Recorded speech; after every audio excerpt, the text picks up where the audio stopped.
Well, good afternoon, White County. I'm David Murphy, your Public Safety Director.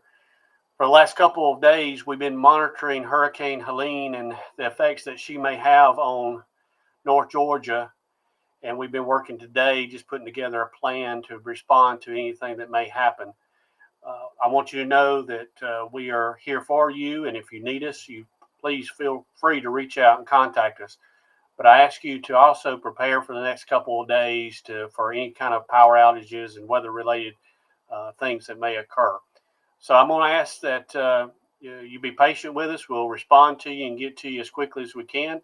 I'm going to let Chief Strength come in now and give you an update on what we can expect over the next couple of days. But I ask you, White County, just be safe. And thank you so much. Chief Strength?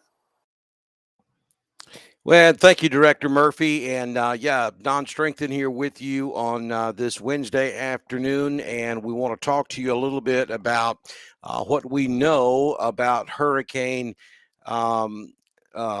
hurricane that's coming up out of the Gulf of Mexico and how it may affect us here across northeast Georgia in the coming days.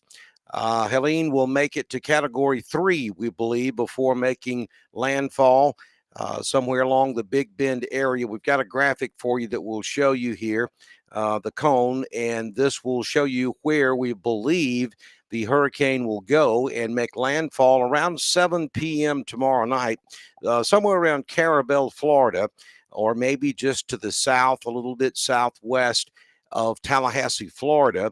I will say that the forecast track has shifted a little bit further back to the west. And this is what we look for when we're working into these type situations. We watch for a trend. And the trend over the last several model runs has been that the storm has shifted a little bit further to the west. And when I say a little bit, I'm talking by 10 or 15 miles. Really doesn't have much of an impact on northeast Georgia. The shifts do not. Because we're still on the wrong side of the storm. And as a matter of fact, any further shift to the west may actually worsen the conditions for northeast Georgia, because the absolute worst weather, I think, is going to be across East Georgia as the hurricane continues to try to pull moisture up out of the Atlantic. That's going to run right up the South Carolina-Georgia state line. And if this thing continues to shift to the left and ends up over in East Alabama, it may pull some of that worst weather right over northeast Georgia.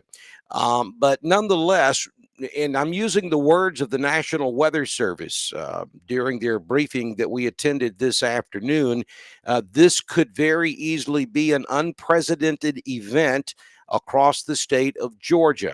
And I think, though they did not go into the definition of exactly what they were trying to say, I think part of the reason they're saying that is because this storm will literally affect every square inch of the state of Georgia. And I don't know that we've ever been through something like that before, where the entire state is adversely affected by one single storm. But I think we are looking at that in this particular case. We were having discussion earlier today, and I don't think that White County has ever been placed under a tropical storm watch. Well, we are today. We're under that tropical storm watch through the duration of this.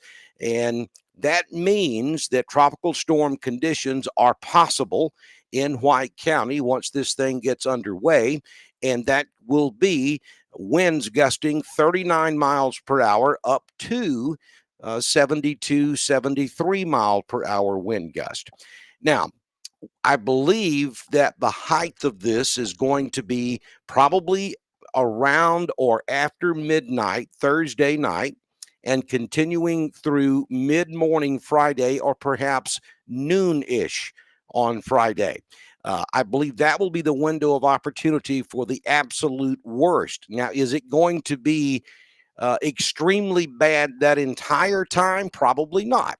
Hurricanes work in waves. You'll see feeder bands that will move up off the Atlantic and the Gulf of Mexico, and those will swirl around the center of circulation as that center of circulation moves up the Alabama-Georgia state line, and it will pull waves of showers and thunderstorms. We're talking squall lines. And they will continue to move over White County for several hours. So it'll be really stormy for 15, 20 minutes, and then it'll get calm. And then here comes another wave. And so that's kind of how this is going to work. If you were living in White County during Hurricane Irma back in, I believe, 2017, then you are all too familiar with the possibility of what we could be looking at with this particular hurricane. I'm not saying it's going to be another Irma, but I will tell you that that possibility is there, where we could end up with widespread power outage, which would be caused by the wind from falling trees. We could have roads that are blocked countywide, and there could be a period of time in there where we could have a hard time getting to you if you have an emergency. Of course, we're going to do everything we possibly can to get there to work with you and help you. But just understand, as Director Murphy said at the top of this broadcast, be patient with us. It may take us a minute to get to you during the height of the storm. One of the other big aspects of this is the rain. So we already have rain falling across White County. We've had several bands of heavy rain this afternoon. And I'm going to show that to you on the radar now. If Bryce will switch over to our Doppler radar, you can see all of that rain across North Georgia, stretching back into East Alabama, down into Southeast Alabama. All of that's moving up the I-85 corridor, and that's going to move right over White County. So we have several more hours of rain to go this afternoon and this evening. This is not even associated with the hurricane. The hurricane winds don't get here. I'm sorry, the hurricane rains don't make it into our area probably until sometime tomorrow afternoon. So this is rain on top of what we're going to receive from the hurricane, which would be a tropical storm by the time it gets up into North Georgia, by the way. So we are really concerned about flooding being an issue across White County, Georgia, and all of Northeast Georgia.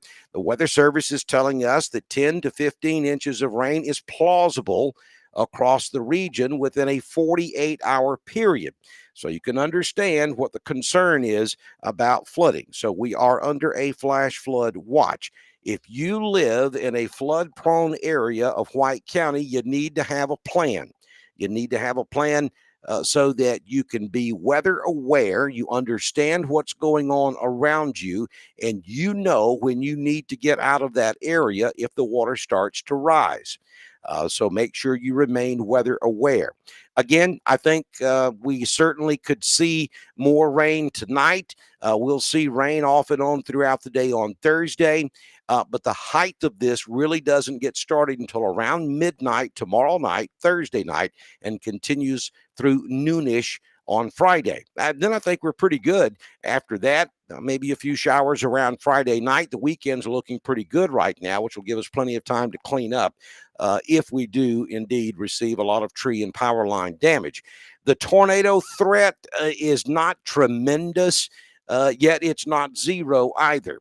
I think the tornado threat, even though we've already had one tornado warning this afternoon for Habersham County for a storm that actually formed in southeast White County, right on the Habersham-White County line, I think the greater threat for tornadoes associated with the hurricane tomorrow night and into Friday morning will be a little bit to our southeast, right along the Georgia-South Carolina state line.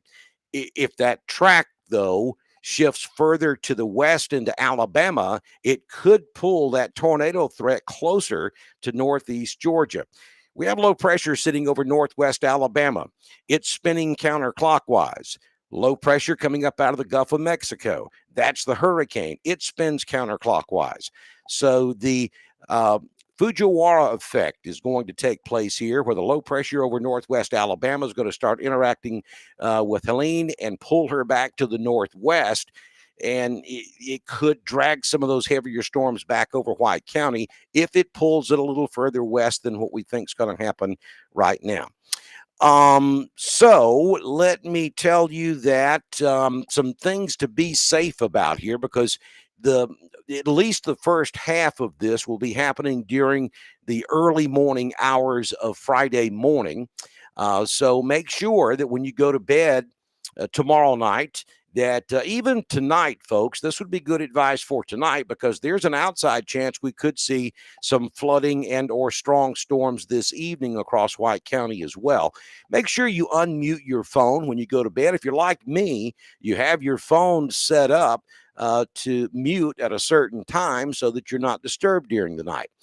So make sure that you turn all those features off so that you will get notified on your phone if a warning or a code red event goes out during the overnight hours. Make sure that do not disturb is turned off. Make sure your phones are charged. Ensure that your weather radio is working properly. And let me tell you, if you don't have a NOAA weather radio with same technology, you got to go to your local department store and get one. That is the absolute best way to receive severe weather information. And then have apps on your phone as a redundant measure as well. Have safety kit in safe place before going to bed. So gather up all the things you think you might need, put them in your safe space in your home so that they're already in place. And folks, also, let me say this, and I'll back up to the weather radio thing. Never, ever rely on outdoor warning sirens to wake you up inside your home. Those sirens, and we have them all over the county, we're very thankful for them, but they are designed for outdoor warning. That's why they're called outdoor warning sirens. Never depend on those to wake you up inside your home 2 a.m. in the morning. You're sound asleep, the fan's running, the air conditioner's on, it's pouring down rain outside. You'll never hear that siren. They're not designed to wake you up inside. So make sure you have a NOAA weather radio, and make sure that you have multiple ways of receiving severe weather information during times of severe weather. Be sure you sign up for emergency alerts. You can text White CO alerts. That's White Co alerts to 99411. That is our countywide mass notification system. You'll get weather information. You'll also get not business closings, but you'll get county closing information. And if we, for some reason, had to evacuate a particular area of the county, you would get notified that way as well. You know, information during disasters and emergencies come from different levels. You have federal information, you have state information, and then you get down to the county level. The National Weather Service puts out a lot of weather information, but then for local, how that weather is affecting you locally, you want to sign up for Code Red and make sure that you are prepared for that so that you'll be notified. That's 99% of surviving severe weather, is being weather aware and know what is going on around you. So make sure that you do that right now. As soon as this broadcast is over, if you haven't already done it, sign up for Code Red. Also, make sure that your WIA alerts are turned on your phone. Nowadays, when you get a brand new phone, it comes already turned on. So unless you have gone into your phone and purposely turned it off, it should already be set. Now, these are like the Amber alerts that you get, but they are national WIA alerts that will send out weather information, tornado warnings, flood warnings for your area, regardless of where you are. It kind of follows you. So your phone already comes pre-programmed with that. And if you've gone in and turned it off, at least until this weather event's over, go back in there and turn that back on. So that's kind of the information we have right now. Our Emergency Operations Center will go to full staffing at noon tomorrow, and we will be in the EOC throughout the duration of this event. We'll be managing this, and we will probably do more live broadcasts. We'll likely do one around noontime tomorrow or shortly after. Give you the latest updated information from the National Hurricane Center. And I'll leave you with this, folks. Once again, I'm not trying to scare anybody here, but I want you to understand that this does have the opportunity of being significant, and it has the opportunity to be long lasting for White County. We could be looking at Massive trees down. We could be looking at power lines down. We could be looking at 3 to 5 days without power in some locations. Best way to prepare for something like that.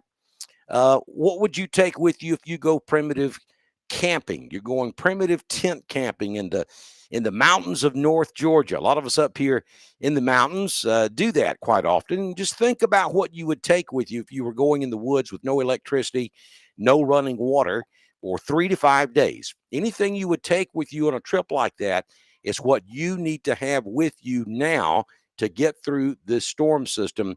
And again, we get into the teeth of this thing by midnight tomorrow night across White County.